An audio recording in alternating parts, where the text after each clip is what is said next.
बंधन है या कोई झगड़ा चल रहा है, लाइफ के अंदर कुछ ऐसी प्रॉब्लम चल रही है, तो आप देखेंगे परमेश्वर आपसे क्या चाहता है। आपके मन में एक ही वर्ड होगा, क्यों मेरे साथ क्यों है, लेकिन परमेश्वर क्या चाहता है वो भी आप जान गए। हालेलुया। थोड़ा सा और कम कर देंगे। हालेलुया।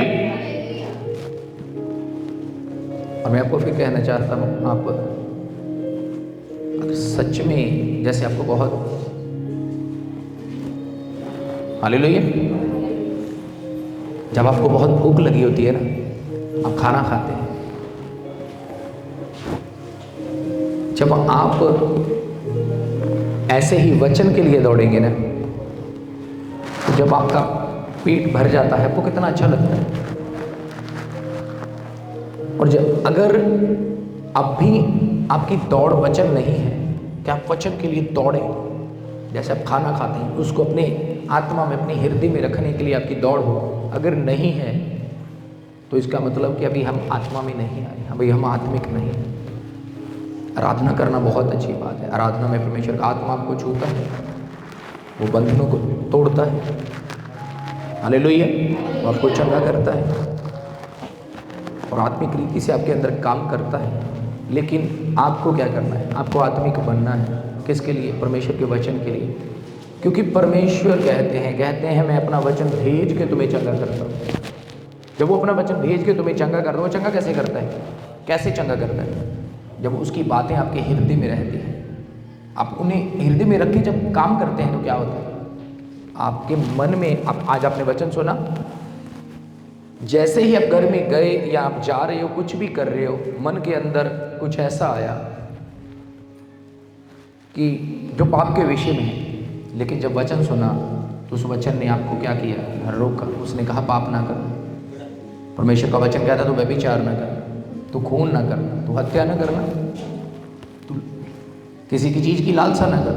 तो क्या हुआ? परमेश्वर ने आपको दिखाया, एक कंट्रोल दिया कि नहीं, जो परमेश्वर का वचन है वो सत्य है, मैं पहले उस पर विश्वास करूंगा, उसके बाद चलूंगा। अगर परमेश्वर का वचन मुझे आज्ञा नहीं देता तो मैं नहीं करूंगा। आज बहुत सी लालसाएं, बहुत सी बातें लाइफ में हो सकती हैं, वाई मेरी लाइफ में क्यों है, ऐसा हो सकता है। लेकिन जैसे आप वचन में सिद्ध होते जाएंगे, उस वचन को अपने अंदर रखेंगे, आपका रास्ता सीधा होगा। आप देखेंगे कि परमेश्वर की ब्लेसिंग है। हालेलुया। आइए वचन में चलते हैं, परमेश्वर आपसे बात करेगा। इफिसियों की पत्री उसका 2 अध्याय,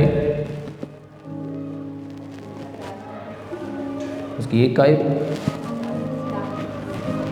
हालेलुया।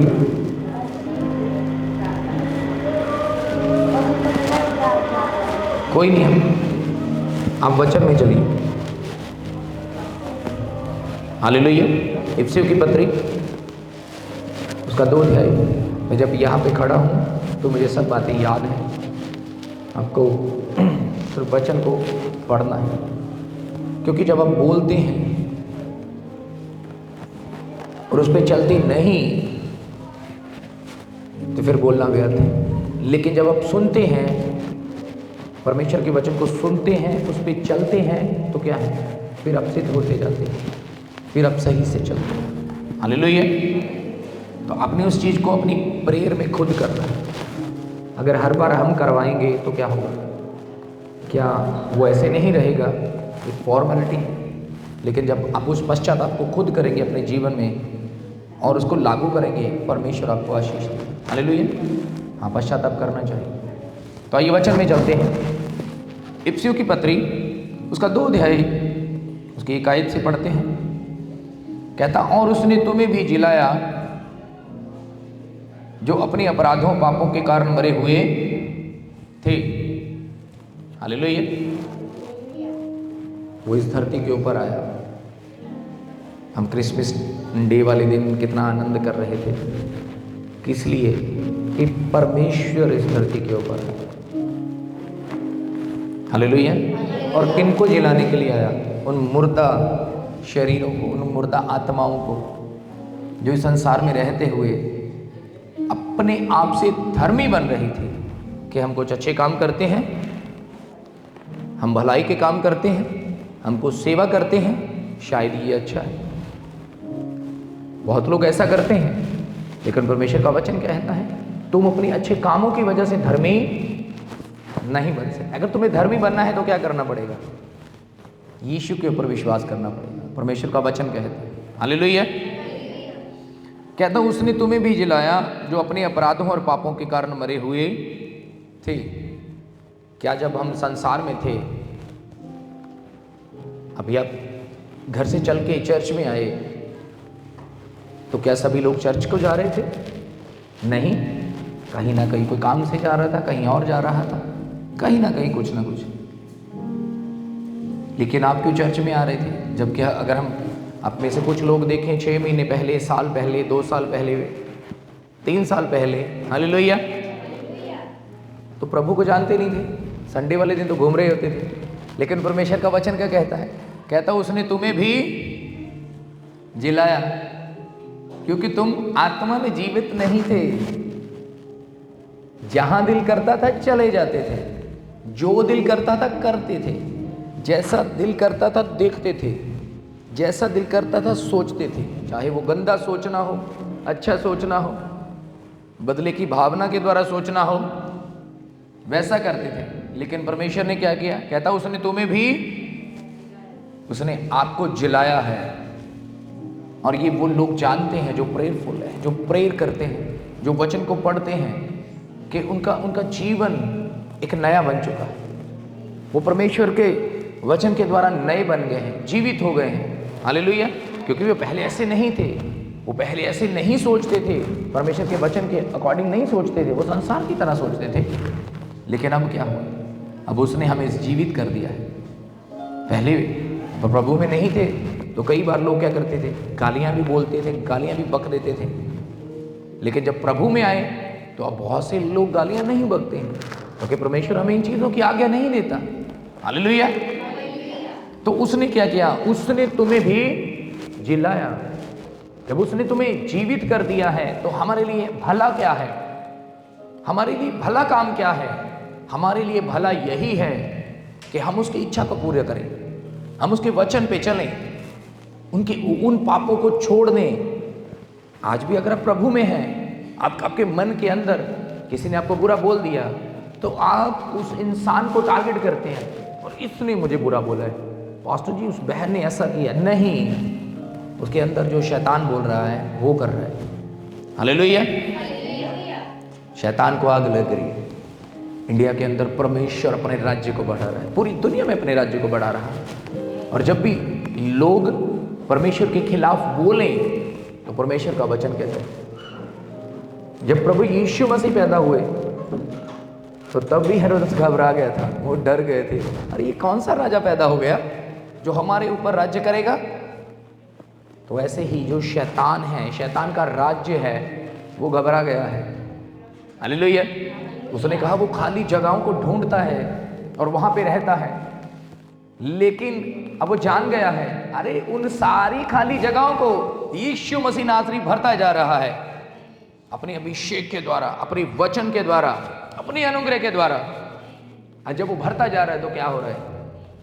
उसको डर लग रहा है, शैतान को डर लग रहा है। तो उसका काम क्या करे? प्रभु यीशु मसीह ने कहा है शैतान घात करने आता है, वो मारने आता है, लेकिन मैं तुम्हें जीवन देने आया, मैं तुम्हें जीवन देने आता हूं। तो हमारे अंदर क्या है? हमारे अंदर वो प्रेम है। अगर कोई सामने विरोध में बातें करता है तो क्या है? हमारे अंदर प्रेम है। क्यों है? क्योंकि हम स्पिरिट के द्वारा चलते हैं, हम आत्मा के द्वारा चल रहे हैं। हमें पता है कि सामने वाले के जीवन में अगर विरोध है तो उसमें उसका कोई कसूर नहीं है। उसके अंदर जो स्पिरिट काम कर रही है, डेविल की स्पिरिट काम कर रही है, शैतान की स्पिरिट काम कर रही है, विरोध का आत्मा काम कर रहा है। विरोध किसकी ओर से है? शैतान की ओर से, हालेलुया। क्या कभी मसीह विरोध करते हैं कि कोई फेस्टिवल क्यों मना रहा है, कोई भला काम क्यों कर रहा है? लेकिन जब मसीह के विरोध में कोई बोलता है तो वो डेविल बोलता है। क्या भले काम के खिलाफ बोलना चाहिए? चाहे दुनिया में कहीं भी कोई कर रहा हो, नहीं बोल सकते। लेकिन जब कोई भले काम के अगेंस्ट खड़ा होता है तो उसके अंदर एक डेवल की स्पिरिट काम करती है। लेकिन हमें तो उसने क्या किया, नया बना दिया ना, उसने हमें जीवित कर दिया, उसने हमें जिला दिया है। जब उसने हमें जिलाया है तो हमारा काम क्या है, प्रेम करना। उसने हमें क्या दिया है, प्रेम, आनंद, शांति, दयालुगी, भलाई, दया करना और संयम रखना। किसी ने बोल दिया, प्रभु तुझे आशीष दे, क्योंकि तू नहीं जानता तो क्या बोल रहा है, तू नहीं जानता क्या कर रहा है। अगर उसने हमें जिलाया, बहुत बार आप देखेंगे बहुत से फैमिलीज में जब प्रभु में लोग आते हैं, अगर कोई बेटा आता है तो उसकी फैमिली उसके खिलाफ होती है, अगर कोई हस्बैंड आता है उसका परिवार उसके साथ नहीं, अगर कोई वाइफ आती है तो उनके घर में क्या होता है, प्रभु के अगेंस्ट लोग खड़े हो जाते हैं। क्यों? क्योंकि वो अच्छे कामों के लिए खड़े हो रहे हैं। तो कौन खड़ा हो रहा है? शैतान खड़ा हो रहा है। लेकिन आप याद रखिए, अगर ऐसा भी है, सपोज कीजिए कि किसी का बेटा प्रभु में आ गया, उसकी फैमिली नहीं है, तो वो कहे कि अभी तो मेरे पापा मेरे को बुलाते नहीं, मेरी मदर, मेरे भाई बहन मुझे बुलाते नहीं। अगर हस्बैंड और वाइफ में भी ऐसा कुछ है तो ये मत सोचिए कि वो बुरा है, वो भला है। किस लिए? क्योंकि परमेश्वर चाहता है कि आप उसके पास आएं। क्यों? क्योंकि अगर आप इतने सालों से अपने पेरेंट्स के साथ थे, हस्बैंड वाइफ के साथ थे, तो परमेश्वर चाहता है कि अब क्या करें, अब आप उसके साथ टाइम स्पेंड करें। क्योंकि अगर आप उसके साथ टाइम नहीं स्पेंड करेंगे तो आप बढ़ेंगे नहीं। परमेश्वर आपके रिलेशन को खराब नहीं कर रहा है, आपके रिश्तों को खराब नहीं कर रहा है, लेकिन वो चाहता है कि आप उसकी हजूरी में आए, आप उसके साथ बैठें, आप प्रेयर करें, और देखिए वो आपके रास्तों को सीधा करेगा। और बहुत से लोग क्या ऐसा सोचते हैं कि हस्बैंड और वाइफ क्या सोचते हैं कि शायद पता नहीं ये क्यों हुआ। बच्चे सोचते हैं हमारे बच्चे, हस्बैंड पेरेंट्स सोचते हैं हमारे बच्चे क्यों नहीं चल रहे प्रभु में। बच्चे सोचते हैं अगर आ जाते हैं तो मेरे पेरेंट्स मेरे अगेंस्ट क्यों हैं। क्योंकि परमेश्वर चाहता है आप उसके साथ एक रिलेशन को स्ट्रांग करें। थोड़ी देर के लिए परमेश्वर ने थोड़ी देर के लिए अलग किया है, उसने हमें जिलाया है, तो आप अपनी कितनी भी अच्छी बातें, कितने भी अच्छे वचन अच्छे से सुना लें, वो तब तक नहीं आएंगे जब तक प्रभु नहीं चाहेगा। उसका वचन क्या कहता है? कहता है जब तक मैं ना चाहूं तो मेरे पास कोई नहीं। तो अगर आप चाहते हैं कि आपके पेरेंट्स, आपका हस्बैंड, आपकी वाइफ, आपके रिश्तेदार प्रभु में आए, तो क्या करना पड़ेगा? आपको प्रेयर करना पड़ेगा। बहुत से लोग भागते हैं प्रेयर से, नहीं बैठ पाते, इसीलिए आपको बुलाया जाता है पहले आइए और बैठिए। मुश्किल लगेगा आपको 1 घंटा बैठना मुश्किल लगेगा। आप पहले आ सकते हैं, 2 घंटे भी कर सकते हैं, कोई दिक्कत नहीं, आपके साथ बैठ के प्रेयर करेंगे। लेकिन डेविल जानता है ये आपका सबसे बड़ा आत्मिक हथियार है, प्रेयर। आप प्रेयर से भागेंगे, प्रेयर नहीं कर पाएंगे, आप उसके सामने खड़े नहीं हो पाएंगे। याकूब 4:7 में लिखा, कहता तुम शैतान का सामना करोगे, वो तुम्हारे सामने से दौड़ जाएगा। कब? जब तुम प्रेयर करोगे। जो प्रेयर नहीं करते, आप उनको फ़ोन दे दो, वो 2 घंटे ऐसे निकाल देंगे, उनको दिक्कत नहीं होगी। क्यों है? आप स्पिरिट के द्वारा नहीं चल रहे, आप नहीं लड़ रहे हैं। शरीर में तो आप लड़ते हो, कोई बुरा बोलता है, क्या आप स्पिरिट में लड़ते हो? आप आत्मा में कभी लड़ते हो कि नहीं? मैं क्या करूंगी? मैं आत्मा में लड़ूंगी और शैतान के विरोधी के हर काम को हराऊंगी।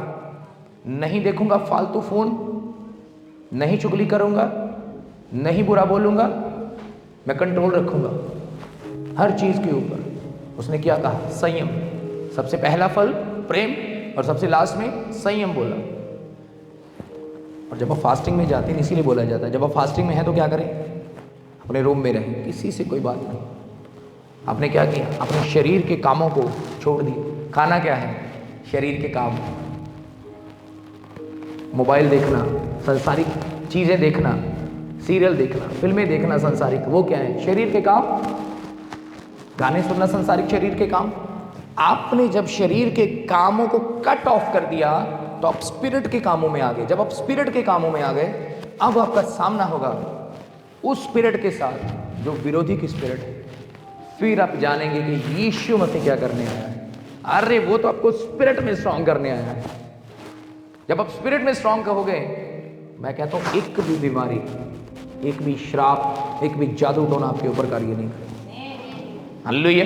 लेकिन स्पिरिट में स्ट्रांग नहीं हो पाते। बहुत से लोग वो उस लड़ाई को लड़ नहीं पाते जो आत्मिक है। और बहुत बार बोला जाता है प्रभु ने आपको प्रेयर करवाने के लिए नहीं, प्रेयर करने के लिए बोला है, दूसरों के लिए प्रेयर। और आपको बताया था जब आप प्रेयर करेंगे किसी के लिए, अपने लिए प्रेयर की तो कौन सा बड़ा काम किया, लेकिन जब आप दूसरों के लिए प्रेयर करेंगे तो आपकी आशीष डबल हो जाएगी। परमेश्वर का वचन कहता है जब आप दूसरों के लिए प्रेयर करते हैं। हालेलुया। तो परमेश्वर का वचन कहता है उसने तुम्हें भी जिलाया जो अपने अपराधों पापों के कारण मरे हुए थे। जो पुरानी बातें थी ना, बदले की भावना, ईर्ष्या, जेलसी, व्यभिचार, बुरा देखना। अभी मैं क्यों मेंशन करता हूं हर बार कि आपकी आंखों के द्वारा किया गया 4-5 सेकंड का व्यभिचार भी आपके जीवन को नष्ट कर सकता है, आपको श्रापित कर सकता है। हालेलुया। 4-5 सेकंड होते क्या है? लोग कहते फिर क्या, मैंने देखा, उसने देखा, किसको पता चला, मैंने कौन सा फिजिकली कर लिया है। तो प्रभु यीशु ने क्या कहा? कहता अगर तू मन में कर चुका तो तू सच में कर चुका। तो परमेश्वर हमें डीपली कहाँ तक लेकर जाता है, कहाँ तक वो हमें स्ट्रांग करना चाहता है कि हम बुरा देख भी नहीं सकते। क्यों? क्योंकि वो बुरा देखना उस इंसान के जीवन में बीमारी की शुरुआत कर सकता है, एक ऐसी बीमारी की जो शायद कभी ठीक ना हो। लेकिन लोग मैंने तो कभी बुरा नहीं किया किसी का, लेकिन जो देखने के द्वारा करते हैं कौन जानता है? इंसान नहीं जानता, लेकिन परमेश्वर जानता है।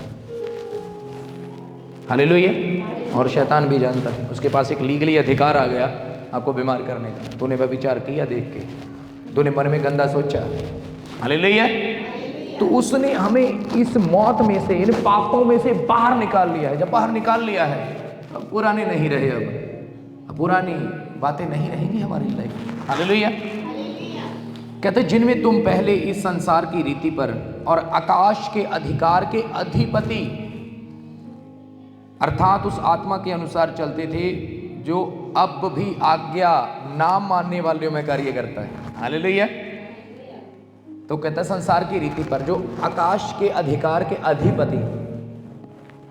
तो पौलुस क्या कहता है? पौलुस शैतान को क्या कहता है? कहता है उसे प्रिंस ऑफ एयर कहा जाता है। वो हवा का राजा है। अरे वो हवा में कार्य करता है, वो हवा में कार्य कर जाता है, आपको पता भी नहीं। उस अधिपति के अधिकार में है आज भी संसार।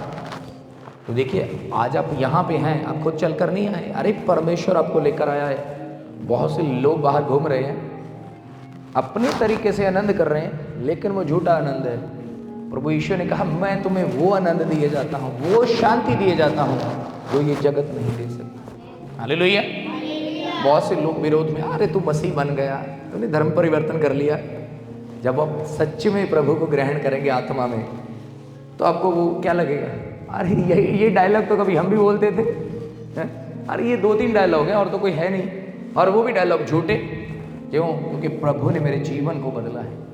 हालेलुया। उसने मेरे जीवन को बदला है, उसने मेरे नाम को नहीं बदला।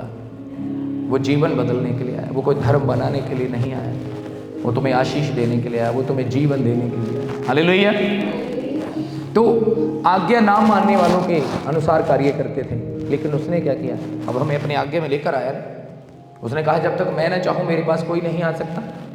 उसने कहा मैंने किसी को भी बिना प्लानिंग के नहीं चुना, और कहता मैंने दुष्ट को भी विपत्ति भोगने के लिए चुना है। आप नहीं जानते कि वो दुष्ट कौन है जो नरक में जाएंगे। हालेलुया। लेकिन आपको अपने कार्यों को करना है जो प्रभु ने बोला है।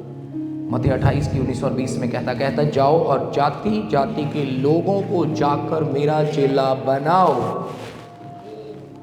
तो अपने परमेश्वर का, अपने गुरु का अच्छा सेवक कौन होता है? जो उसकी आज्ञा को मानता है।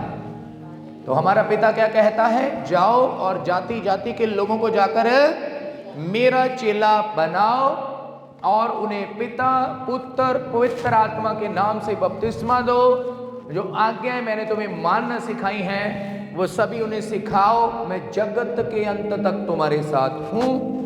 और हम यही तो करते हैं। लेकिन जो विरोध का आत्मा है वो भी तो अपना काम करेगा ना सामने से। अगर उसने हमें एक आज्ञा दी है कि तुम ऐसा करो, तो शैतान भी तो कुछ लोगों के अंदर काम करके विरोध करवाता है ना। हालेलुया। लेकिन हमें अपने काम को निरंतर करते रहना। हालेलुया। कहता इनमें हम भी सब के सब पहले अपने शरीर की लालसाओं में दिन बिताते थे और शरीर मन की मनसाएं पूरी करते थे और अन्य लोगों के समान स्वभाव ही से क्रोध की संतान थे। आप छोटे से बच्चे को देखेंगे, 2 बच्चों को जो 2-2 साल के होंगे, आप उनको भी लड़ते देखेंगे, मारूंगा मैं। क्यों है? क्योंकि वो जन्म से क्रोध की संतान है। कहाँ से आया? अरे वो आदम और हवा के पाप करने के द्वारा। इसीलिए क्या हुआ? हाबिल को उसके भाई ने मारा। हालेलुया। काइन ने मार डाला उसे। क्यों? क्योंकि उनको तो पता नहीं था लड़ाई होती क्या है। क्या उन्हें पता था? वो तो पहले आदम के बाद पहले बच्चे थे, उनको तो कुछ पता ही नहीं था कि लड़ना भी कुछ होता है, ऐसा भी कुछ होता है। लेकिन फिर भी क्या हुआ? लेकिन उनके पाप के द्वारा क्या आया? उनके पाप के द्वारा मृत्यु भी। पाप की मजदूरी क्या है? इसीलिए आदम, ये तो पहले नहीं थी। परमेश्वर ने आदम को मरने के लिए नहीं बनाया था, काम करने के लिए नहीं बनाया था। कहता अब तू अपने खून पसीने की कमाएगा और खाएगा। इसका मतलब क्या है? वो क्या है? एक श्राप है। परमेश्वर उस श्राप को कब तोड़ता है? जब आप मुंह से बोलते हैं, जब आप मुंह से कहता जाओ और जाति जाति के लोगों को क्या करो, मेरा चेला बनाओ और बपतिस्मा दो। जब आप विश्वास करते हैं, कहता विश्वास सुनने से और सुनना मसीह के वचन से है, कहीं और से नहीं। बहुत सी पुस्तकें, बहुत सी पोथियां संसार में हैं, लेकिन विश्वास सुनने से आता है, सुनना मसीह के वचन से है। कौन सा विश्वास? अरे शैतान के गढ़ को ढाने वाला विश्वास जो आपके पास आता है वो परमेश्वर के वचन से आता है, कहीं और से नहीं। आप कहीं पे भी जाएं, अरे कोई शैतान की चाल मेरे ऊपर काम नहीं कर सकती, किसी का जादू टोना मेरे ऊपर कार्य नहीं कर सकता। ये क्या है? अरे ये विश्वास है। और ये आपके अंदर इतना बड़ा विश्वास है जो शैतान के गढ़ को ढा देगा। हालेलुया। प्रभु यीशु मसीह बहुत से नगरों में गए, वहां पे बड़े सामर्थ्य के काम इसलिए नहीं कर पाए, कर सकते थे लेकिन उनके विश्वास के कारण नहीं कर पाए। हालेलुया। तो इसका मतलब विश्वास की कितनी इंपॉर्टेंस है। बिना विश्वास के कुछ नहीं हो सकता भाई। हालेलुया। तो हम जिन चीज़ों में दिन बताते थे वो क्या थी? वो क्रोध भरी थी। अब परमेश्वर ने उस क्रोध को निकाल दिया है अपनी आज्ञाओं के द्वारा, अपनी पवित्र आत्मा के द्वारा। तो क्या हुआ? हम उस सामर्थ्य की ओर बढ़ रहे हैं, हम परमेश्वर के अभिषेक की ओर बढ़ रहे हैं। और जो जन्म से क्रोध की संतान है, अभी उनको भी तो परमेश्वर ने लाना है। और जब उनको लेकर आएगा तो मैं नहीं जानता आप में से किसकी ड्यूटी परमेश्वर ने लगाई है, लेकिन आपको उस ड्यूटी में चलना है। हर इंसान अपने काम में बिजी है, लेकिन परमेश्वर ने आपको इसलिए नहीं बुलाया। आप यहाँ से वचन सुने, घर में जाएं, अपने घर के काम करें, और आपके सामने एक ऐसा इंसान हो जो दुख में हो, जो बीमारी में हो, जिसको परमेश्वर चुनना चाहता है। लेकिन आप क्या कर रहे हैं? आप उसको सुसमाचार नहीं सुना रहे। किस लिए? अच्छा, अगर इसे पता चल गया कि ये यीशु को मानता है तो ये क्या कहेगा? अरे आप तो अभी से डर रहे हो। हालेलुया। तो जब मनुष्य की परवाह करोगे तो क्या यीशु काम करेगा? ऐलान कर दो, मैं यीशु मसीह को मानता हूं। हालेलुया। असी हालेलुया वाले हो, असी एक ठोके असी हालेलुया वाले हैं। तब परमेश्वर काम करेगा आपकी लाइफ में। लेकिन जब आप डरते रहेंगे ना तो परमेश्वर कहेगा, अरे तू तो बताने से डर रहा है, मैं तेरी लाइफ में क्या काम करूँ? तूने तो मुझे अपनाया ही नहीं। जब तू मुझे आत्मा में अपनाएगा ना, जब तू मुझे पहन लेगा। अभी अपने स्वेटर पहने हुए ना, ठंड नहीं लग रही ना? जब आप उसे पहन लेंगे ना तब कमजोरी भी नहीं लगेगी। हालेलुया। किसी का श्राप भी नहीं लगेगा, किसी की कही हुई बात आपको गुस्सा नहीं दिलाएगी। हाँ, माफ करोगे उसे। जब अभी भी ऐसा हो रहा है ना तो इसका मतलब उसे पहनना नहीं है, अच्छे से नहीं पहना। अब यहाँ पे आपने किसी ने स्वेटर ना पहना हो, एक खाली सूट पहना हो इतनी ठंड में, तो क्या होगा? ठंड लगेगी ना, क्योंकि पहना तो है लेकिन ऊपर से जो और पहनना था वो नहीं पहना, तो इसलिए क्या हो रहा है? तो ऐसे ही जब आप यीशु को पहनेंगे तो क्या होगा? वो आपको कंप्लीटली आज़ाद करेगा, कंप्लीटली ब्लेस करेगा। वो कहता मुझे तेरी पूर्ण सहभागिता चाहिए, पूर्ण, हाफ नहीं, एक पाँव इधर नहीं, एक पाँव इधर नहीं, तुझे सीधा चलना पड़ेगा। कहता सीधा चलता जाओ और सीधा हालेलुया। तो परमेश्वर का वचन कहता है, परंतु परमेश्वर ने जो दया का धनी है, अपने उस बड़े प्रेम के कारण जिसे उसने हमसे प्रेम किया, जब हम अपराधों के कारण मरे हुए थे तो हमें मसीह के साथ जिलाया, अनुग्रह ही से तुम्हारा उद्धार हुआ है। देखो वो कितना भला परमेश्वर है। हम उसके विरोध में बोलते थे कभी, अरे ये तो धर्म परिवर्तन करते हैं, लोगों को बेवकूफ़ बनाते हैं, ये तो इनके लोग मिले होते हैं, ये हाथ रखते हैं तो लोग गिरते हैं। तो मेरे मन में भी कुछ ऐसी बातें थी, लेकिन जब प्रभु ने मेरे द्वारा वो काम किया और लोगों के ऊपर सिर्फ हाथ रखने से वो गिरने लगे। देखिए उसमें एक इंसान के अंदर कुछ नहीं है। प्रभु यीशु अपनी उस सामर्थ्य को उसने अपने अभिषेक के विषय में बताता है कि मैं आपके साथ हूँ। तो जब लोग गिरने लगे, मैंने कहा मैंने तो किसी को पैसे नहीं दिए, ये कैसे गिर रहे हैं। मैं कहता हूँ जब प्रभु यीशु आपके जीवन में काम करता है तो फिर आपको कोई भी रोक नहीं सकता, आपको कोई भरमा नहीं सकता, आपको कोई ये नहीं बोल सकता आके कि मैं तुझे बताता हूँ परमेश्वर कौन है। आप उसे बोलते हो अब तो नहीं बता सकता मेरे को, क्योंकि मैं जान गया हूँ कि यीशु मसीह ही परमेश्वर है, वो दया का धनी है। वो मेरे जीवन में आके उसने मेरे जीवन को चेंज किया है, परिवर्तन किया है। अब कोई नहीं बता सकता, क्योंकि पौलुस कहता अगर स्वर्ग से दूत भी तुम्हें आकर ये कहे जो सुसमाचार हमने तुम्हें नहीं सुनाया, अगर कोई और सुसमाचार लेकर आए तो वो श्रापित हो।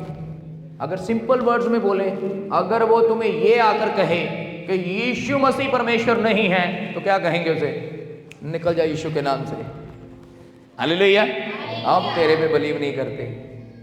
अब देखिए कितना बड़ा अधिकार है कि आपको स्वर्गदूत भी आकर सामने कहेगा ना, अरे मैं नहीं मानता, तू झूठा है। हालेलुया। तो परमेश्वर का वचन आपको कैसे कहते हैं ना, उस शैतान के बंधनों को चीरता जाता है आपकी आत्मा में से, आपको पक्का करता जाता है कि आपको कितना भी बड़ा विशाल स्वरूप आकर ये कह दे, आपको लगे यार ये तो परमेश्वर है, और वो मुंह से ये कहे कि यीशु परमेश्वर नहीं है, तो उसे कह देंगे भाग जाए यहाँ से यीशु के नाम से। और जब आप ये बोलेंगे ना, वो 1 मिनट में भाग जाएगा। हालेलुया। तो परमेश्वर का वचन कहता है अनुग्रह ही से तुम्हारा उद्धार हुआ है। 5 आयत के अंदर अनुग्रह के द्वारा, अरे उसकी दया के द्वारा उसने चाहा और आपको यहाँ बुलाया है। उसने चाहा और अपने लोगों को अपनी हजूरी में बुलाया है, आपकी अपनी इच्छा से नहीं, आपके भले कामों से नहीं। बहुत से लोग दान दशमन देते हैं, बहुत से लोग सेवा करते हैं और वो सोचते हैं मैं धर्मी हूँ, लेकिन आप अपने भले कामों के कारण धर्मी नहीं बन सकते, उसके अनुग्रह के कारण धर्मी बन सकते हैं। अब दुनिया में ये सब करते हैं, लोग कहते हैं अच्छे काम करो, भले काम करो, लेकिन जो परमेश्वर का मेमना है वो किस लिए है कि हम उस पर विश्वास करें।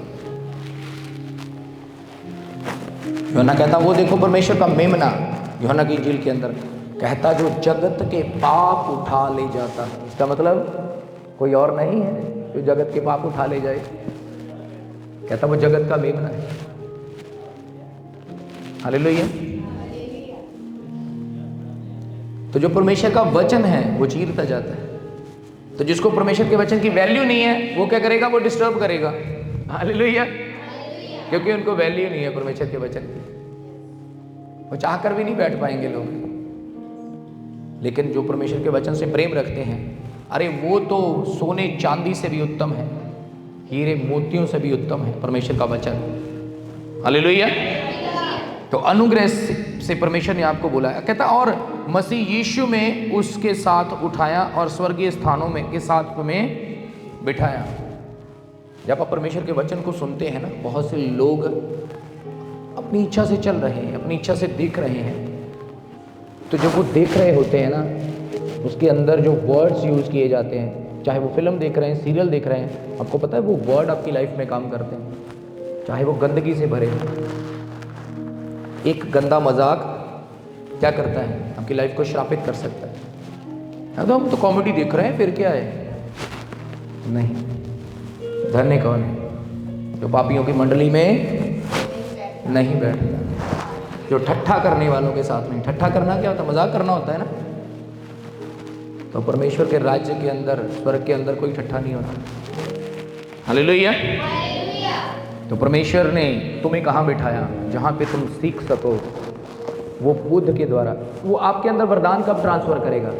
जब आप उसको पहन लेंगे और उन इच्छाओं को छोड़ देंगे, उस दौड़ को।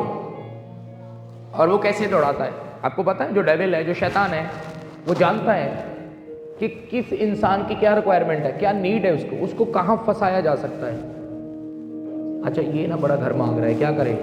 इसको इसी में उलझा देते हैं। बड़ा घर तो नहीं आएगा लेकिन डिप्रेशन में भेज देते हैं। अरे कैसे आएगा? अब भाग जाए यीशु के नाम से। वचन को जब आप बोलोगे ना, आप उसे बोलोगे, अरे मत्ती 6:33 में परमेश्वर ने मुझे कहा है पहले मेरे धर्म और राज्य की खोज करो, फिर सब वस्तुएं तुम्हें पीछे पड़कर मिल जाएंगी। तो मैं क्यों घबराऊं? मैं क्यों घबराऊं? हालेलुया। बहुत से लोग मेरी गाड़ी कब आएगी, मेरा प्लॉट कब आएगा, मेरे बच्चों की एजुकेशन का क्या बनेगा। अरे जब आप करना स्टार्ट करेंगे, आपको क्या बताएगा पिछले दिनों में? आप फास्टिंग स्टार्ट करो। जो आप सोचते हो ना कि मैं किसी को बोलता हूँ वो करता नहीं है, मेरे बच्चे करते नहीं है, कुछ लोग ऐसा नहीं करते हैं। जब आप फास्टिंग करोगे ना, आप कहोगे मैंने तो कुछ कहा भी नहीं, ये अपने आप ही करना शुरू कर दिया, ये क्या हो गया? हालेलुया। तो परमेश्वर ने आपको आत्मिक हथियार दिए हैं, आपको स्टार्ट करना है। आप सोचेंगे मुंह से बोल बोल के तो हट गए, ये मानते नहीं। अभी तो मैंने जस्ट फास्टिंग की तो ये अपने आप ही मान गए। क्यों? क्योंकि दिलों और हृदयों को बदलने वाला कौन है? तो जब हम उसकी प्लानिंग में शामिल होते हैं ना, फिर वो कहता है देख मैं तेरी प्लानिंग को सक्सेसफुल करता हूं। जो तो सोचता है ना, अब मैं उसे क्या करूँगा? उसे सक्सेस करूँगा। हम सोचते रहते हैं लेकिन उस प्लानिंग में आते ही नहीं है परमेश्वर। हालेलुया। तो आपको आना है। जैसे बहनें रेगुलर प्रेयर में आ रही हैं, फास्टिंग भी कर रही हैं, तो आपको भी फैसला करना है। अब दूर से आ रहे हैं तो कोई दिक्कत नहीं, अब अपने घर में कीजिए, अब प्रेयर कीजिए, परमेश्वर आपको आशीष देगा, आपको उत्तर देगा। और बहुत बहुत टेस्टिमनी के साथ परमेश्वर लोगों को लेकर आ रहा है। हालेलुया।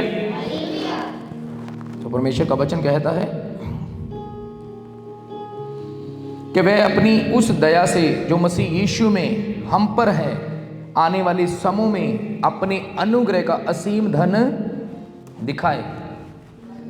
और किसके कारण होगा? उसकी दया के कारण। आप उसके वचन पे चल रहे हैं, आपने अपने मन को रोका हुआ है कि नहीं, मैं लालसा नहीं करूंगा, मैं बुरे कामों से पैसा नहीं कमाऊंगा, मैं वो चीज़ें अर्जित नहीं करूंगा जो पाप से होती हैं। तो वो आपको वो धन दिखाएगा, आत्मिक रीति से आपको ऐसे खड़ा करेगा कि आप हैरान हो जाएंगे ये क्या हो रहा है। लेकिन जब हम लालसाओं के साथ दौड़ते हैं तो याद रखिए डेविल ड्राइव करना शुरू कर देता है। हालेलुया। वो जानता है किस इंसान की क्या रिक्वायरमेंट है, किससे कहाँ पकड़ा जा सकता है। वो हर एज के अनुसार चलता है। अच्छा, ये बंदे की एज, लड़के की एज है, इसको व्यभिचार में गिराया जा सकता है, इसको नशे में गिराया जाता है। और मैं आपको बताता हूँ उसका सबसे बड़ा हथियार क्या है? व्यभिचार। पहले नशा, और नशे में नहीं बच गया ना, अरे व्यभिचार में तो गिरेगा, तो जितना मर्जी पवित्र बन ले। लेकिन जब आपने उस इंसान को अंदर से मार दिया कि मैं तो बुरा देखूंगा भी नहीं, सेकंड्स के लिए भी नहीं देखूंगा, तो वो कहाँ जाएगा? वो आपके सामने से वो आपका सामना नहीं कर पाएगा। जब आपने फैसला कर लिया कि नहीं, ये मेरे जीवन का हिस्सा नहीं है। अरे गंदा देखना मेरे जीवन का जब हिस्सा नहीं है तो तू मेरे पास क्या आएगा? यीशु के नाम से निकल जा। हालेलुया। आपको क्यों बताया जाता है? ये छोटे छोटे पाप लोगों के जीवन के अंदर बीमारियों को लेकर आते हैं, श्रापों को लेकर आते हैं, डिप्रेशन को लेकर आते हैं। और वो सोचते हैं कि ऐसा क्यों है। सोचने से नहीं होगा। आप प्रभु में कितनी मेहनत कर रहे हैं, कितना टाइम प्रभु को दे रहे हैं, आप कितना बोझ ले रहे हैं परमेश्वर का। उसने कहा कि तुम अपनी टेंशन, अपनी बीमारियां, अपना डिप्रेशन मुझे दे दो, और अगर कुछ लेना चाहते हो तो परमेश्वर के राज्य का बोझ उठाओ कि मैं प्रभु के राज्य को बढ़ाऊंगा। उसने कहा जो मेरे लिए छोड़े, जो मेरे पीछे चले, और जो मेरे लिए छोड़े और 100 गुना ना पाए, ऐसा नहीं हो सकता। लेकिन हमारी दौड़ क्या होती है? बस धन इकट्ठा करें, ज़्यादा से ज़्यादा। अरे पैसा ही सब कुछ है। बहुत से लोगों को मैंने सुना है पैसा इस धरती के ऊपर दूसरा भगवान है। बहुत गलत वर्ड बोलते हैं लोग, जानते नहीं हैं वो क्या बोल रहे हैं। परमेश्वर की महिमा को कहाँ दे रहे? आपको पता बहुत से लोगों का पैसा भी काम नहीं आता।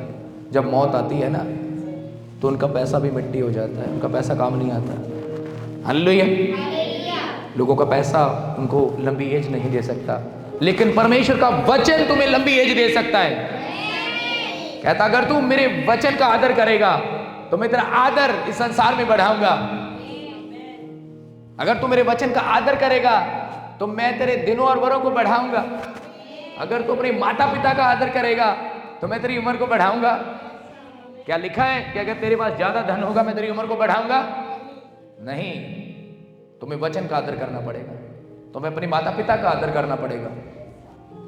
हालेलुया। तो वो लोग गलत फहमी में हैं। क्यों? क्योंकि संसार ने जो उन्हें सिखाया है वो उस पर चल रहे हैं, उनकी गलती नहीं। लेकिन परमेश्वर का वचन कहता है कि बहुत से लोगों को झपट कर उस आग में से बाहर निकाल लो। किस आग में से? उस पाप की आग में से, उस नरक की आग में से, जिसमें वो घमंड से जी रहे हैं कि शायद ये सब कुछ है। ऐसा नहीं है। हालेलुया। तो वो ड्यूटी आपको दी है। परमेश्वर कोई धर्म बनाने नहीं, कोई जाति बनाने नहीं। यीशु में आप देखेंगे हर जाति का इंसान, हर धर्म का इंसान आ गया है। क्यों? क्योंकि यहाँ पे उन्हें एक यूनिटी दिखती है, यहाँ पे कोई ऐसी बात नहीं की जाती। और सच में परमेश्वर के राज्य का प्रचार किया जा रहा है, किसी धर्म का प्रचार नहीं किया जा रहा है। हालेलुया। तो वो आपको इकट्ठा करने के लिए आया है। कहता मैं गुमे हुओं को, जो गुम गए हैं, जो खोए हुओं को ढूंढने के लिए आया हूँ, इकट्ठा करने के लिए आया हूँ। कहता भी मुझे मेरी वो भी भेड़ें हैं जो मेरे बाड़े की नहीं है, मुझे अभी उनको भी तो लाना है। हालेलुया। तो आपको भेड़ क्यों कहा गया है? आपको पता, मनुष्य का बहुत सा जीवन भेड़ के अनुसार होता है। भेड़ कभी भी इकल्ली नहीं रह सकती, वो हमेशा झुंड में रहती है। तो एक परिवार के अंदर आप एक इंसान को अकेला छोड़ दो, वो डिप्रेस हो जाता है। सपोज करो पेरेंट्स के 4 बच्चे हैं, उनकी शादियां हो गई हैं, तो उन्हें कितना अच्छा लगता है कि सभी मिलजुल कर रह रहे हैं, हम घर में रहते हैं। और आप सोचिए कि वो चारों बच्चे अलग हो जाएं और अपने अपने घर ले लें, उन पेरेंट्स को घर में छोड़ दें, तो उनको कैसा लगेगा? क्योंकि कोई आनंद नहीं, कोई रौनक नहीं, कोई घर में नहीं, तो उनकी हालत कैसे हो गई? भेड़ की तरह हो गई। तो वो भी ऐसे डिप्रेस हो जाती है जब भेड़ को अकेला छोड़ा जाता है। हमारा जीवन कैसे? और भेड़ क्यों कहा गया? क्योंकि आपको सुना होगा यार ये तो भेड़ चाल चल रहे हैं। भेड़ एक ऐसा जानवर है कि वो अपने मालिक की आवाज़ को सुनती है, वो छुपकर भी बुलाएगा, उसे सुनेगी। लेकिन अगर वो चरवाहा उसका भेड़िए के समान होगा तो उसको सुनेगी। अगर वो चल रहा है उनके पीछे पीछे चलेगी। अगर वो सपोज कीजिए कि आगे पहाड़ आ गया, कि खड्ड आ गई ना, वहाँ से एकदम से मुड़ जाएगा ना, वो सारी गिर जाएंगी नीचे। इसीलिए परमेश्वर ने कहा कि तुम मेरी भेड़ हो। जब परमेश्वर ने देखा, यीशु मसीह ने देखा कि बहुत सी भेड़ें हैं जो जिनका कोई चरवाहा नहीं है, तो उसको तरस आया कि इनके पास कोई चरवाहा नहीं, ये भटकी हुई हैं, हम क्या करें? कौन है वो परमेश्वर जो हमें बचा सकता है? कौन है जो हमारी बातों का उत्तर दे सकता है? इसीलिए उसने भेड़ कह के बुलाया है। तो जब उसकी भेड़ें उसके भवन में आती हैं, उसके उस चारे को लेती हैं, क्या बताया गया था? जब आप उसके वचन को क्या करोगे? जैसे अच्छा खाना खाते हो, जब उसके वचन को खाओगे तो क्या है? जब उसकी भेड़ अच्छे वचन को लेगी तो क्या होगा? जो वो फल लेकर आएगी, वो ब्लेस होगी, वो आज़ाद होगी। इसलिए परमेश्वर ने भेड़ कह के बुलाया। हालेलुया। तो परमेश्वर का वचन कहता है क्योंकि विश्वास के द्वारा अनुग्रह ही से तुम्हारा उद्धार हुआ है, और ये तुम्हारी ओर से नहीं वरन परमेश्वर का दान है। परमेश्वर ने आपको ये दान में दिया है। आप पीछे जाके देखिए, 1 साल 2 साल जब से आप प्रभु में हैं, क्या आप वैसे हैं? अभी बहुत से चेंजेस परमेश्वर आपके जीवन में लेकर आया। किसके द्वारा लेकर आया? वचन के द्वारा, आशीष के द्वारा, अपने चमत्कार के द्वारा, मिरेकल्स के द्वारा, आपको वरदान देकर, अन्य भाषाएं देकर, आपकी प्रेयर को बढ़ाकर, आपको आशीष देकर। हालेलुया। ये उसका दान है। परमेश्वर क्यों आया? वो आपको अधिकार देने के लिए आया। हालेलुया। कहता मैंने तुम्हें शैतान की सारी शक्तियों के ऊपर अधिकार दिया है। आपकी लाइफ में आज कोई वाय है कि मेरे जीवन में ऐसा क्यों है, तो उसका उत्तर परमेश्वर का वचन है, उसका उत्तर यीशु मसीह है। बहुत से लोग क्या करते हैं, कहता मांगो तो तुम्हें दिया जाएगा, लेकिन मांगना अधिकारी की तरह है, मंगतों की तरह नहीं मांगना। उसने कहा पूरा हुआ क्रूज के ऊपर, कहता मैंने सब कुछ पूरा कर दिया है, अब तुम्हें अपना काम करना है। जब तुम मेरे वचन पे चलेगा तुम्हें ऐसे नहीं करना पड़ेगा, क्योंकि मैंने तुम्हें ऐसा करने वाला बनाया नहीं है, मैंने तुम्हें ऐसा करने वाला बनाया, देने वाला बनाया है, लेने वाला नहीं। तो बहुत से लोगों के वाई रहती है, क्यों? क्योंकि वो अपनी मेहनत नहीं कर रहे, वो स्पिरिट में नहीं लड़ रहे हैं, स्पिरिट में फाइट नहीं कर रहे हैं। प्रभु तो दे चुका, जब बोला जाता है, यहां से रिलीज किया जाता है, वचन को बोला जाता है, आप विश्वास करो प्रभु कर चुका। जैसे आप यहां से आए, जैसे आप अपने घर से आए हैं, जब आप यहां से जाएंगे तो क्या आपके मन के अंदर 1% भी डाउट है आप नहीं पहुंच पाएंगे? पहुंचेंगे ना। क्यों? क्योंकि आप आत्मा में पहुंच चुके हो अपने घर पे, तो आपको फिजिकली जाना है। हालेलुया।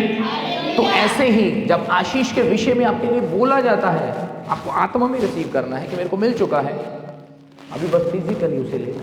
जैसे आपको घर जाते हुए 1% भी डाउट नहीं है, वैसे ही परमेश्वर भी अपनी आशीष में डाउट नहीं रखते। वो कहता विश्वासियों के लिए सब कुछ हो सकता है। जैसे ही डाउट आया ब्रेक लग गई। हालेलुया। जो परमेश्वर का वचन कहता है ये उसका दान है, 9 आयत में लिखा, और ना कर्मों के कारण ऐसा ना हो कि कोई घमंड करे। अगर कोई ये कहे अरे अरे मैं तो बड़े अच्छे काम किए हैं, मैं वो दान दशवन तो पूरा देता हूँ, मैं तो 10वन देता हूँ, हालेलुया, मैं तो 10वन देता हूँ ना, इसलिए प्रभु ने मुझे बुलाया, मैं तो भले काम पहले भी करता था। नहीं, कहता मैं तुम्हारी इन चीज़ों को तुच्छ समझता हूँ। हालेलुया। जब ऐसा लोग करते हैं, मुझे बताइए, जब कोई दान दशवन देता है, उसने पहले दिया या परमेश्वर ने उसे पहले दिया? पहले परमेश्वर ने उसे दिया, फिर उसने दिया। हालेलुया। लेकिन उसके विषय में भी लोग घमंड करते हैं। तो परमेश्वर कहता है अगर तुम्हें मैंने चुन लिया है, इस संसार में से निकाल लिया है, तो तुम्हारे अंदर घमंड नहीं होना चाहिए। हालेलुया। क्योंकि ये तुम्हारी ओर से नहीं है, क्योंकि हम परमेश्वर की रचना हैं और मसीह यीशु में उन भले कामों के लिए सिरजे गए जिन्हें परमेश्वर ने पहले से हमारे करने के लिए तैयार है। हम परमेश्वर की क्या है? रचना है। और प्रभु यीशु में, जब यीशु मसीह का नाम आपके साथ जुड़ गया तो आपका धर्मी ठहरा जाना क्या है? वो कन्फर्म है, उसके बिना आप धर्मी नहीं है। प्रभु यीशु में भले कामों के लिए सिरजे गए जिन्हें परमेश्वर में हमारे करने के लिए पहले से ठहराया है। उसने कहा मैंने तुझे तेरी माँ के गर्भ से चुना है, उसने जगत की उत्पत्ति से पहले तुम्हें चुना है। जब आप उन चीज़ों को आत्मा में समझेंगे ना कि सच में मैं किस प्लानिंग के लिए हूँ, तो आप प्रभु में बैठेंगे, प्रार्थना करेंगे, हे मेरे पिता यीशु के नाम से मुझे बता तूने मुझे क्यों बुलाया, तू मेरे से बात कर, क्योंकि तू भला परमेश्वर है, तू अनेक और वो हर वक्त बात करता है, हर वक्त बात करता है। आप उसकी आवाज़ को सुन पता क्यों नहीं पाते? क्योंकि आप ऐसे संसार में हैं कि संसार की इतनी आवाज़ें आपके माइंड में पड़ती हैं, आप उसकी आवाज़ को सुन ही नहीं पाते। वो रोज़ आपको बुलाता है, वो रोज़ आपसे बात करता है। और आपको मैं उसका एक चेन बताता हूँ। जब आप प्रार्थना करने बैठें और आपका मन ऐसे हो कि मैं अभी उठ जाऊँ, तो इसका मतलब है परमेश्वर आपको बुला रहा है, लेकिन कोई चाहता है कि आप उसकी आवाज़ को ना सुने, आपको डिस्टर्ब कर रहा है, आपको स्थिर नहीं होने देना चाहता वो। लेकिन जब आप बैठ गए तो फिर बैठ गए, उसका अब नहीं उठूंगा, अब कोई कितना भी जोर लगाए, मैं अपने आप को स्थिर करके ही रहूँगा, चाहे मैं 2 घंटे बैठूँ, 1 घंटा बैठूँ, अपना नियम बनाइए मैं बैठूँगा। तो फिर देखिए परमेश्वर बात करता है या नहीं करता, हर किसी से बात करता है। जब आप उसे ये बोलते ना, हे मेरे पिता यीशु के नाम से मुझसे बात कर, और आपको पता है किसी को बहुत आग लगती है इस बात से, जब आप ऐसा बोलते हैं बहुत आग लगती है। हालेलुया। और जैसे आग लगती है ना, वो आपको अनकंफर्टेबल करता है, वो चाहता है कि आप ना बैठें ऐसे, आप अपने घुटनों को टिका कर ना बैठें, मुंह से इन वर्ड्स को ना बोलें, क्योंकि जो आपसे बात करेगा ना उसका वो सामना नहीं कर पाएगा शैतान। हालेलुया। तो जब अनकंफर्टेबिलिटी हो प्रार्थना करने में, बैठने का मन ना करे, तो आप सोचो कि कोई आपसे बात करना चाहता है, लेकिन विरोधी भी ये चाहता है कि आप उसे बात ना करें, उठ जाएं। हालेलुया। क्योंकि उसने तुम्हारे लिए कोई प्लानिंग करके रखी हुई है, आप उसको पहचानते नहीं। आप कहते प्रभु मुझे दे दे, मेरा हस्बैंड अच्छा हो जाए, मेरी अच्छी जॉब मिल जाए, बच्चों की एजुकेशन अच्छी हो जाए, घर मिल जाए, गाड़ी मिल जाए, वीज़ा लग जाए, बस दैट्स ऑल। तो आत्मा की लड़ाई तो हार गए हम, स्पिरिट की लड़ाई को तो हार गए। ये चीज़ें भी तो संसार मांगता है, संसार में भी तो लोग ऐसे ही चलते हैं, वो भी तो इन चीज़ों को ही मांगते हैं। फिर उनमें और तुम में क्या फ़र्क है जब तुम वो चीज़ें मांगोगे? लेकिन जब तुम घुटने टेक के मांगोगे, प्रभु तू मेरे से बात कर, तू मुझे चला, हर वो विचार जो तेरी ओर से नहीं है प्रभु वो कभी मेरे पास ना आए। हालेलुया। हर वो बात जो तेरी ओर से नहीं है वो कभी इस माइंड में ना आए। चाहे मेरा मन उसे अच्छा कहे, लेकिन अगर वो तेरी ओर से नहीं है मैं उसे एक्सेप्ट नहीं करता। प्रभु आपके लिए काम करेगा, लेकिन जब आप अपनी कमांड उसे नहीं देते तो क्या होगा? आप सपोज कीजिए जैसे हम क्रिसमस डे से पहले कुछ मीटिंग्स करते हैं, शोभा यात्रा निकालते हैं, तो परमिशन वगैरह गवर्नमेंट से लेना होता है। तो सपोज कीजिए किसी ने परमिशन नहीं लिया, तो जब उसने परमिशन नहीं लिया तो आप सपोज करो कि कोई शरारती अनसर है, तो उसने क्या किया, वहाँ पे हमला कर दिया, नुकसान पहुँचा दिया, तो किसकी गलती है? उनकी ना, जो उस यात्रा को निकाल रहे हैं, किसी भी धर्म के अंदर कहीं भी, तो उन्होंने परमिशन नहीं ली। अगर वो लेते तो क्या करते?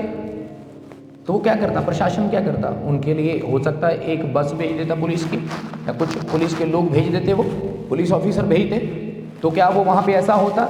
नहीं होता। तो जब परमिशन ली नहीं, अपनी कमांड दी नहीं, उन्हें अपना प्लान बताया नहीं, तो क्या हुआ? तो वो प्लान खराब हो गया, फेल हो गया।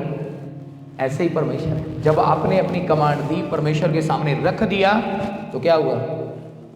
फिर परमेश्वर आपके काम को करेगा, वो आपको प्रोटेक्ट करेगा अपने दूतों के द्वारा, अपने अभिषेक के द्वारा। लेकिन जब आप खुद फैसला करते हैं, अरे मैं बहुत कुछ हूँ, मैं कर लूँगा, यानी आप फैसला करते हैं कि प्रभु मुझे तेरी इच्छा नहीं है, मुझे तेरी ज़रूरत नहीं है, मैं बहुत बलशाली हूँ, मैं कर लूँगा, इसका मतलब आपने अपने शरीर पे घमंड किया, और उसने बहुत बड़े बड़े शरीर वालों को ध्वस्त करके रख दिया। इतने बड़े लोग थे, इस छत जितने बड़े लोग होते थे पहले, अरे उनको ध्वस्त करके रख दिया। तो इंसान की वैल्यू क्या है? एक घास की तरह जो सुबह उगती है और शाम को नष्ट हो जाती है। तो अगर आप बड़ा बनना चाहते हैं तो आपको शून्य होना पड़े, आपको प्रभु के सामने छोटा बनना पड़े।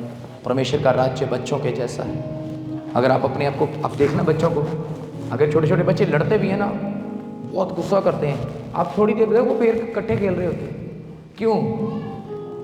क्यों होता है ऐसा? क्योंकि जब तक उनके अंदर परमेश्वर का राज्य काम करता है, वो एक साथ रहते हैं। जैसे ही उनकी एज बढ़ती है तो क्या होता है? संसार उनके अंदर बढ़ता जाता है। और जब बड़े हो जाते हैं क्या होता है? भाई भाई लड़ते हैं, कई बार कोई बात हो जाती है, वो सालों साल नहीं बोलते। हालेलुया। लेकिन उसने क्या कहा? बच्चों जैसे हो।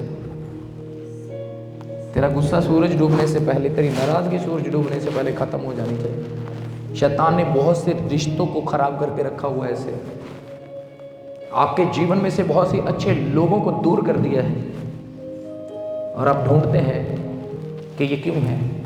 क्यों?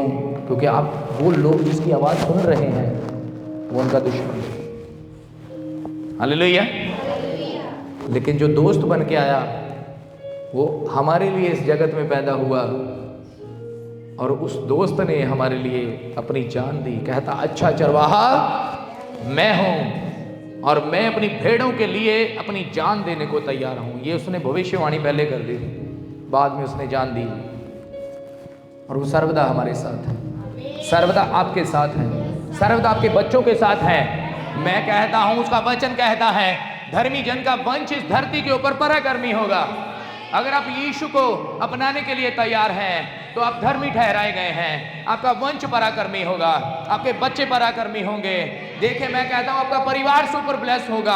आप विश्वास कीजिए, जो ऑनलाइन सुन रहे हैं वो भी सुपर ब्लेस हैं यीशु के नाम से। मैं कहता हूं विश्वास कीजिए, प्रभु आपको आशीष दे रहा है, प्रभु आपके घराने को ब्लेस कर रहा है। क्योंकि विश्वास सुनने से आता है और सुनना मसीह के वचन से है। अगर आपने सुनकर विश्वास किया है तो देखिए ये आशीष आपकी है, ये बरकत आपकी है। मैं कहता हूँ बड़ी टेस्टामनी आपकी है।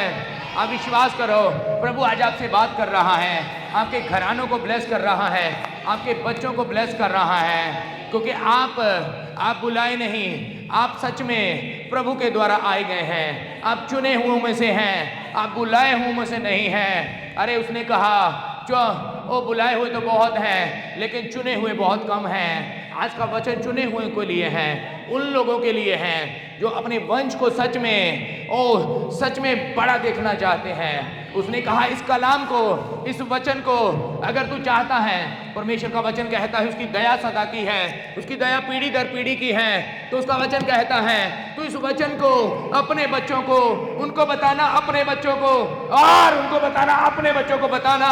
देख उसकी दया सदा की रहेगी, उसका अनुग्रह सदा का रहेगा, उन्हें कभी घटी ना होगी। अरे उनके ऊपर किसी का श्राप ना आएगा, उनके ऊपर कोई बीमारी ना आएगी, अरे उन्हें कोई हरा ना पाएगा।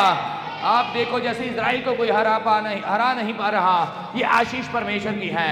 ये वही आशीष है जो याकूब ने अपने बच्चों को दी थी, ये वही आशीष है जो याकूब के द्वारा परमेश्वर ने दी थी। देखिए वही आशीष आज परमेश्वर आपको दे रहा है। आपको अपने बच्चों को सिखाना है, आपने प्रार्थना करना है, आपने अपने बच्चों को इस वचन के विषय में बताना है। देखिए आपका परिवार सुपर ब्लेस होगा। मैं आपको अभी बता रहा हूँ, आप आने वाले 5 साल देखिए, अगर आप प्रभु में स्थिर होकर चलते रहे तो आप उन लोगों से जो आज आपको आगे देखते हैं, मैं कहता हूँ आज से 5 साल बाद आप उससे इतना आगे होंगे। वो कहेंगे अरे हाउ इज दिस पॉसिबल, अरे ये तो तुच्छ सा इंसान था, ये तो हम तो इसे कुछ भी ना समझते थे, ये कैसे हो गया। लेकिन मैं कहता हूँ वही याकूब द्वारा दी गई आशीष आज आपके ऊपर आ रही है यीशु के नाम से। आप बिलीव कीजिए, आपके ऊपर आ रही है यीशु के नाम से, आपके ऊपर आ रही है यीशु के नाम से। और सब जन खड़े हो जाएंगे। आज का वचन 100 गुना फल